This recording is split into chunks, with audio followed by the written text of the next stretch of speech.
What's going on YouTube? This is Dinsdale 1978 coming to you from the 412. I'm representing Team MP, the playground for parent gamers. And I'm bringing you a Call of Duty video here. I got the other day playing some Domination, and I was trying out using the AK-47 again, getting used to that. And I was also trying to make my playstyle a little less frantic. And I find one of the big problems that I have is that I play Call of Duty and Battlefield in almost equal parts, and I've been playing more Call of Duty than not lately. I've been trying to get back into Battlefield as well. If you've seen a couple of my other videos, I've been playing a bit more Battlefield. Got a nice kind of double spray. Almost got triple there, but the problem is that my mindset when I play Call of Duty is different than when I play Battlefield, and especially if I'm playing a lot of Battlefield, I tend to be much more into rushing mode, because when I play Battlefield, you might see I'll rush headlong, especially from a defender, and not worry about my death if I get one, because I'm going to spawn again, especially as a defender. You have unlimited tickets in Battlefield. As long as you defend Demcom if you're playing Rush. Of course, Conquest is quite different, but in essence, you're still able to bleed those tickets out and sacrifice yourself for the objective. It's kind of true here in Domination. If you could sacrifice yourself for a flag as you're capturing it, as long as you capture it, you and your teammates pick up the slack and hold it, you'll be okay. Now, I got a lot of cheap deaths in the beginning here because I was just not paying attention.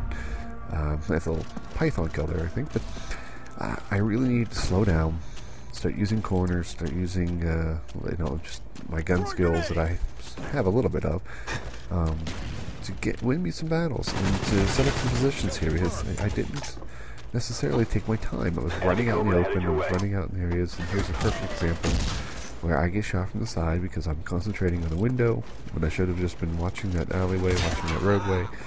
And again, running.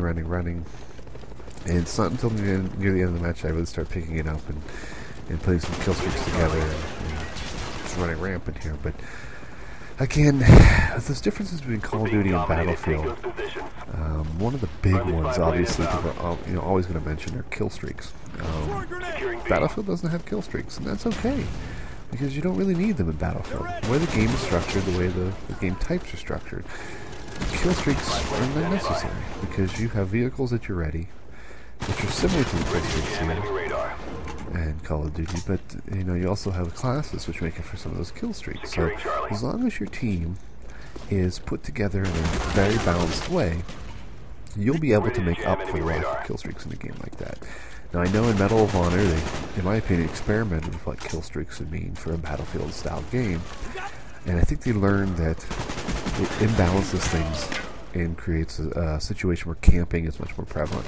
If anybody else played Medal of Honor the first few weeks it was out, and maybe still today, it's not quite so bad since they did some sniper nerfing in that game. People were sitting in their spawns and just walking their choke points and sniping the heck out of everybody, and it was very frustrating to play. And when you earned those, what they called streak rewards. Well, I can't remember what they're called now, but you would earn these kill streaks as they were in Medal of Honor. If you got up to a certain level, you were pretty much invincible, because their blast radius and some of those would just destroy the other team in their spawn. So it was an interesting concept, and I like that your objective points work towards your kill streaks, basically. And I know Homefront did a little bit on that, but Homefront had other problems. And again, another nice Python kill. I love me a Python. But I think classes are a big part of Battlefield, and classes aren't really a big part of Battlefield, or a big part of Call of Duty. Yes, you have different class types for doing more successful things in different types of objective games, and depending on your gameplay style, you might want to use one over the other, but in all reality, classes are almost unimportant in Call of Duty, whereas in Battlefield it's essential. And I try to make myself very versatile there, where I can play almost any class. And I like switching it up and trying new classes and getting better with the guns there, and being ready that if I need it for that role on my team, I can do it. And I can help out, and I can create a situation where I'm able to help us win the match. So in this match here, I started playing a strategy I like to call Rush But Don't Hurry, because I had the tendency to play these games where I just want to run, hopefully catch somebody off guard, and I would lose a lot of gun battles because I was just spraying and praying way too much. And I wish I knew how to panic knife like everybody else, because I just am not good at that. And I want to win by gun, and it didn't work. But you'll also see a couple times here, I let the enemy chase me. I'll duck into a door, I see them, I'll duck out. I'll run around cover, I'll wait for a second and pop back out and catch them. You know, it really does work. If you can catch them running, you're going to more than likely destroy them. You're gonna take them right out, you're going to win that gun battle, and here's one of the ones I try and duck in, let them come to me, and wait. Because if I would have went around that corner, I guarantee you, it would have just taken me out. Now, granted, I got to my napalm kill streak, and that's all I was running. I'm running low kill streaks here because it helps my team more. And that's fine. You know, I'm not a... I think the imbalances in this game right now, they're still there and they're not going to be fixed. It's just the way they want to run it. Make some kill streaks almost useless. Chopper gunner, if you're running against a competitive team, it's worthless because you're going to get shot down in 2-3 seconds. You might even get a shot off before they're shooting you down. Attack helicopter, maybe get a few more. Dogs are probably the best thing in this game, but camping to get dogs in certain game types is just not really that prevalent. I mean, you might do it here, but if your team's not working together, you're not going to take the objectives anyhow. So, good luck with it. I always like to think, you know, let my gun do the work. I often try to do too much flanking, too much running, too much positioning, and I could have just shot the guy. I could have just won by shooting. I think here's the part where I'm trying to get that perfect angle. If I just would have sat down, that's embarrassing. Let the gun do the work. An AK-47 will destroy people given the right opportunity. It's a powerful gun. It's fairly accurate. The recoil's not that bad in this game. There was again just a mistake on my part, running out in the open. Gotta watch his windows. So, what else has been going on? I guess, you know, still a lot of YouTube controversy going on.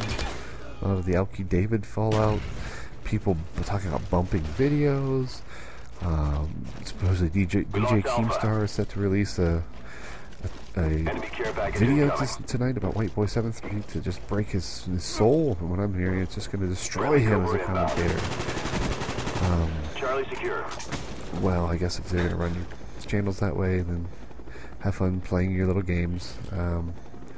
If that's what it is to be a YouTube commentator, maybe I'm in the wrong business. I mean, I'm not making any money off these videos. I'm doing it for fun, and if that's what it's all about, then maybe I just stick to watching, because I'm not in the mood to be annoying. I'm not in the mood to be doing these kind of things. And, well, we'll see. I respect the people that have made decisions they've made in the past few days about this whole controversy, but I think it was blown out of proportion. I think some people reacted much too fast. I think they threw up these sort of moral compass and moral standards. These, you know, be careful who you associate with and how you act on YouTube, because it's not how you should be acting for, you know, a good game. And I kind of laughed when I saw some people who took the moral high ground, as it were, or talked about what it was to have a fun game, and they put out a Machinima Respawn video. Some of the biggest names on Machinima who went out and said, you know, oh my god, it's just a suicide, just so distasteful and immoral, and how could you associate with a guy that would be laughing about that or whatever. Yet before their video, they're jokingly talking about raping each other. You know, they're saying some rather lewd things in their in-game commentary that, as a parent, if I heard somebody talking like that with a child of mine in a lobby or just watching a video of them, I'd be going, these guys are trash. I know they're not trash, and I like all those guys in the video who I'm talking about, which, you know, Steen Anders, Sark, and Hutch. But you gotta be careful when you start going out there and pointing fingers to other people when you're doing some of the same things. And, you know, again, I mentioned Woody's gamer tag in an earlier video. There's a commentator I really, really like who dropped out of the tournament because he didn't want to be associated with people who make this kind of, you know, off-color humor or distasteful humor. When I can remember watching a Painkiller already, which again I enjoyed, where they talked about bestiality, midget porn. You know, would you what level of incest we'd be comfortable with. I mean, all manner of things that are... Okay, there was a terrible command in that, but you digress there. But, you know, it's really tough for me to see straight and narrow in some commentators when they're calling foul the people who will continue to be associated with certain people, but yet their acts have been no less controversial in so many ways. So my thought is, you know, keep it honest. Do what you do and be proud of what you do. And if you are not going to stay that way, you're not going to stand up for yourself, you're just not being genuine. And if you're going to make bold statements, you got to stand behind those statements, because they will bite you in the ass sooner or later. And if you're not strong enough to take it, then you probably shouldn't have said those things in the first place. So anyhow,